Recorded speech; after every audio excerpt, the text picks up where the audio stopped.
waaye itam xam le ni que dafay def benn meeting. Dañuy jàll ci ñaareelu ponk mi ñeel sorti opposition bi nga xam ne dañoo sax annoncé faf li nga xam ne moom moo di manifestation bi nag xaw ma manifestation contre la vie chère ou la libération des détenus wala contre manifestation laa koy woowee pour contrecarrer les plans du PASTEF. contre manifestation bu ñu sukkandikoo ci Bougane Gueye Dany ni mu ko waxee mooy ñaxtu national contre la vie chère pour contrer li nga xam moo di 8 novembre bi. J'ai entendu également aussi rappel à l'ordre bi nga xam ne Karim bokk na ci yeneen ak nit ñoom aussi ils ont parlé d'un rassemblement le 8 novembre prochain. Donc mu mel ni benn date la boo xamante ni am na ñu bare ñoo xam ne topp nañ ci, mais au-delà de ça également daf cee bokkee bi Ousmane Sonko génne ba noppi yëkkati ay kàddum ak lépp loo xamante ni fës na ci ba joxe date boobu noonu ñu bare ñu féetee ci ku jég également jot nañoo génn fustiger li nga xam moo di nañu jàppee ne Ousmane Sonko noonu la waxee ak li nga xam daanaka ñu ngi ko doon xaarande ci moom gën caa fas liñ jàpp ne ay manquement la ci biir discours am boobu. Beneen bi tamit mooy du temps pour di woote lu jëm ci wàllum politique ndax dañoo yaakaar que ne waxtu bi ñu toll ni war nañ mën a tal lépp loo xam ne moo war a mën a am lu weesu politique ku mu mel ni date bi nga xam ne ni moom choisiral na ko boppam dafa bari lool loo xam ne aussi indiwaat na ko comme contrecarré par rapport ak opposition ki jàpp ne aussi matukaay bi ak taxawaay bi leneen la war a doon lu dul waxtaanee waxu politique ba yóbbee na fu mu toll ni réaction yi bari na lool te wutee ñoo xam ne ñu ngi koy xaarande. Léegi nag li ñuy xaarande mooy par rapport ak woote Bougane Gueye Dany par rapport ak woote bi nga xam ne waa rappel à l'ordre am nañ ko ani ban mesure la war a mën a indi contre li nga xam moo di woote bi nga xam ne le président de PASTEF aussi amal na ko ci même date boobu noonu. jërëjëf Babacar Mohamed 8 novembre PASTEF jël ko ngir terra meeting du moins. jiw de terra meeting tamit xam nga terra meeting dañoo jegante. terra meeting. kon ñii dañuy terra meeting ñii di terra meeting. jiw moo. wax nga dëgg de da ngaa jàpp ne terra meeting la ñoom. non da nga def lapsus ma ne la jiw moo. terra meeting dafa am terra meeting waxuma ne kii moo koy def wala kee jiw moo daal. date bi kan moo ko moom. opposition wala parti au pouvoir. non baati ñoo jegante rek. baati ñoo jegante rek te benn bi si wér-gu-yaram lañ ko xamee beneen bi si politique baati ñoo jegante rek mais mën nañ ko jàngatee si ñaari wet. man mën naa ko jàngatee si côté Ousmane Sonko. acte bi mu posé par rapport à l'opposition ak Bougane Gueye Dany parce que moom moo ko initié. ak rappel à l'ordre mi si wuyu si li acte bi ñu posé par rapport ak le parti PASTEF et son leader le président Ousmane Sonko. xam nga dafa fekkoon opposition bi nekk ci benn période président Macky Sall woo ay avocat ñu ñëw fii def conférence de presse. opposition bi di waajal le 31 octobre bii nu jëm te sax tey ñu ci waajal conférence de presse nee neen pour wax ci muy manifestation mais Ousmane Sonko annoncé le 8 opposition bi bàyyi fa la ko yitteloon moom li nga xam te ni yitte boppam la par exemple le 31 octobre bi nu jëm mais di def promotion wu la manif wala le meeting du 8 octobre ni ma déggee ñu wax ci 8 novembre bi déggoo mu sax ñu waxee ko ci 31 octobre bi nga xam te ni ñoom ñoo woote manifestation te loolu dafa war a nekk une manifestation boo xam ne nii leen soxal leen war a mën a nekk donc surtout Ousmane Sonko wax rek indi na leen moom ci terrain am ñu koy defal promotion parce que gis naa sax Pape Djibril Fall mu def ci conférence de presse c'est vrai opposant la joué son rôle mais en même temps yaa ngi def la promotion du 8 novembre kon yaa ngi koy defal promotion or opposition bi am na le 31 octobre bii une manifestation woon daf ko war a def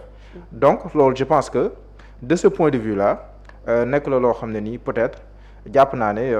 ñoom ñu communiqué woon sur le 31 octobre man moo ëpp njëriñ pour ñoom que ñuy communiquer sur le 8 octobre ak yu demee ni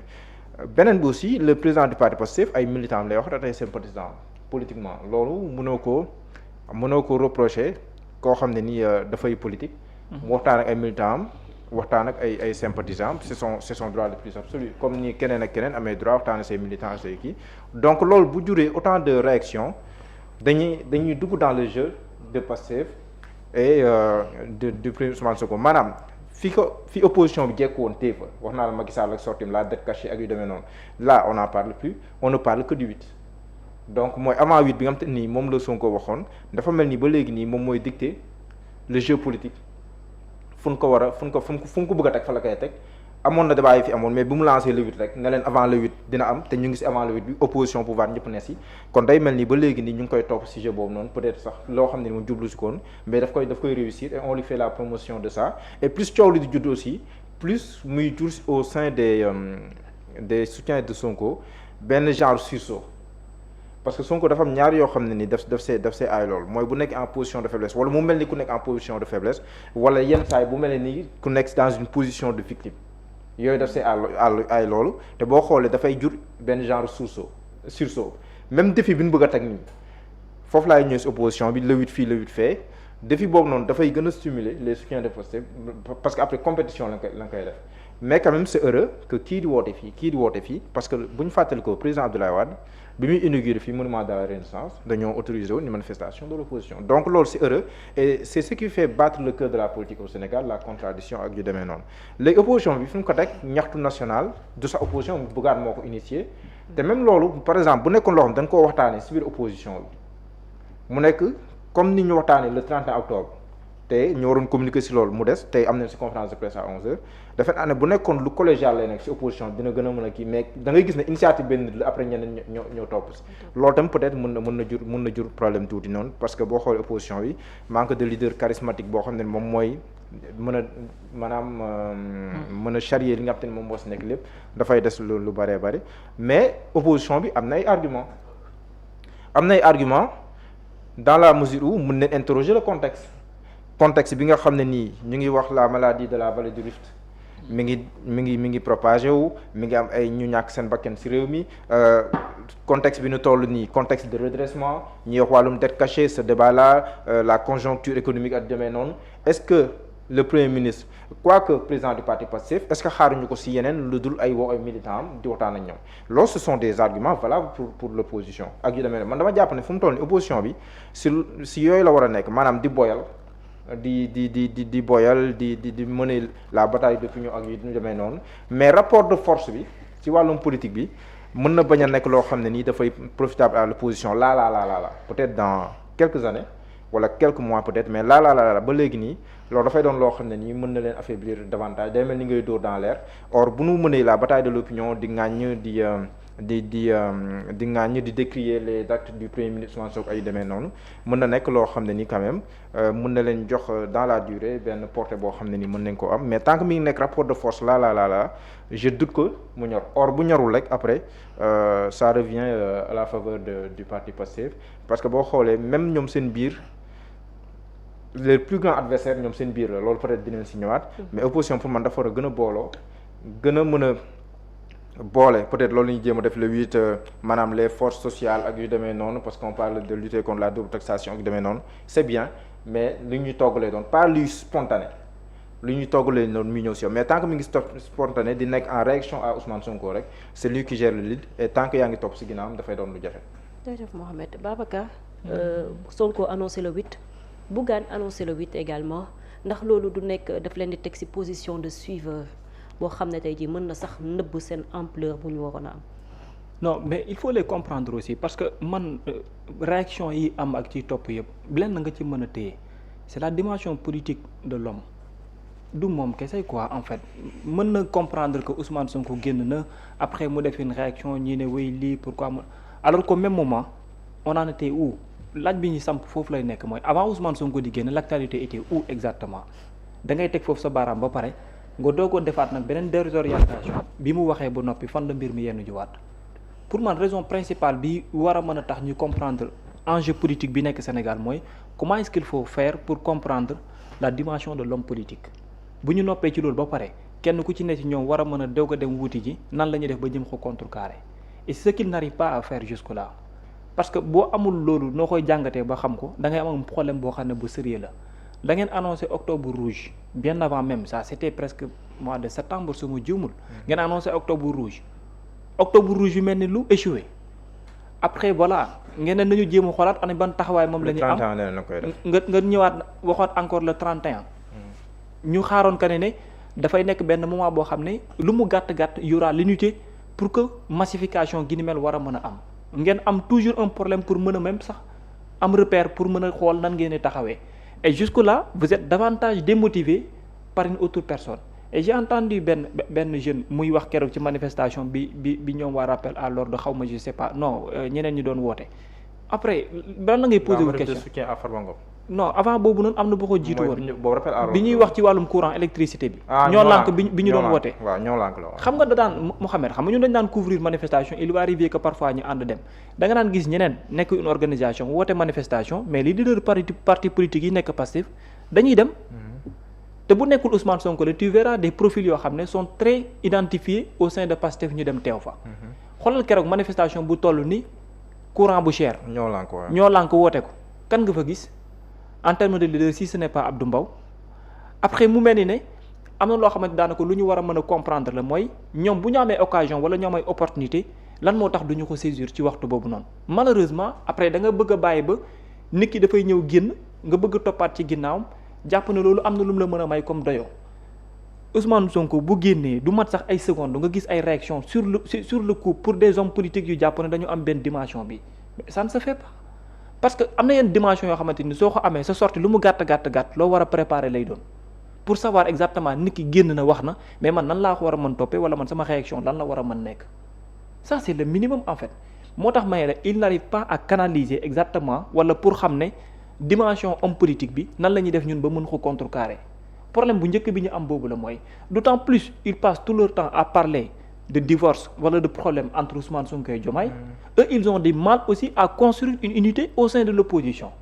et vous pensez que ne yéen ci benn côté aussi lu mu la yóbbu comme analyse mooy oui si le duo réussit bu premier ministre Ousmane Sonko ak Diomaye Faye bu ñu réussir échappé maanaam consolider seen relation ba 2029 ils auront réussi non mais maanaam bëgguma teel a wax mais day mel ni réussir nañu opposition bi de voilà kon dafay mel ni am na boo xoolee opposition li su bari du ñëpp parce que aussi man waxtaan naa ak opposant yoo xam ne boo temps da lay naan ñu souhaitewuñu le clash même na suñu bari ñoo xam ne ni fa lañ ko teg or boo ko tegee foofu mooy ñii buñ ko réussir yàlla rek xam tax dinañ ko réussir wala duñ ko réussir parce que politique dafa doy waar mais bés buñ ko réussir mooy 2029 moom boulevard taxaw na seen kanam maanaam su bu bàyyi ñàkk nga te politique mënoo ko wékk si loo maîtriser wul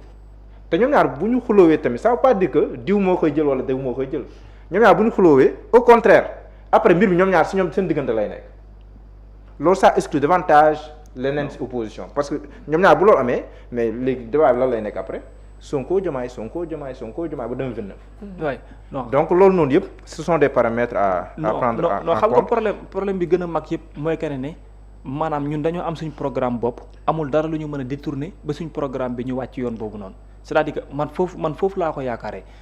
yaa ngi gis ça devait être le 31 dañoo waroon def ñoom ñëpp focus. mais communication le 31. mais avant réussir la mobilisation loolu dina nekk un signal pour. mais opposition bi bien avant moom Ousmane Sonko di wax qui était là c'est le président Macky Sall avec ses avocats avec des questions de dette cachée entre autres FMI